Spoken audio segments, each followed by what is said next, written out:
ঘেরা সবুজ পথ, মেঘে ছেয়ে যাওয়া আকাশ আর জানালার ওপারে একটানা বদলে যাওয়া ল্যান্ডস্কেপ।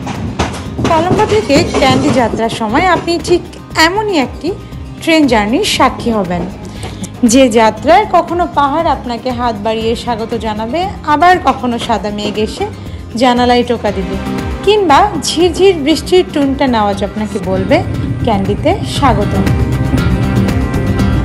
মাত্র 3 ঘন্টার এই জার্নিতে আমাদেরও ঠিক এমনটাই মনে হয়েছিল। প্রথম শ্রেণীর টিকিট কেটেও আমাদের পুরোটা সময় কাটলো দরজার সামনে দাঁড়িয়ে। বিশ্বের জনপ্রিয় এই রুট ধরে আমরা চোখের পলকেই পৌঁছে গেলাম শ্রীলঙ্কার মধ্যাঞ্চল প্রদেশে অবস্থিত দেশটির দ্বিতীয় বৃহত্তম শহর ক্যান্ডিতে।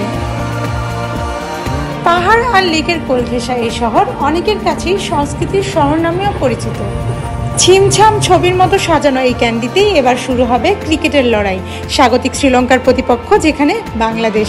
প্রেমাদাসার জমজমাট লড়াইয়ের পর ক্যান্ডির বুকে সিরিজ নির্ধারণী ম্যাচে মুখোমুখি হবে বাংলাদেশ বনাম শ্রীলঙ্কা।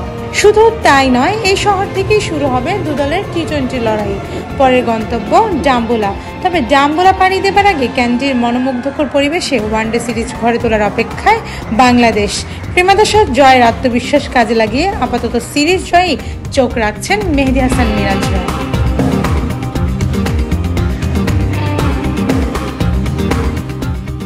আপনি ক্যান্ডি আসবেন আর ট্রেন জার্নি করবেন না, তা কিন্তু হয় না। শ্রীলঙ্কার ট্রেন জার্নি পৃথিবীর মধ্যে সবচেয়ে বিখ্যাত ট্রেন জার্নি।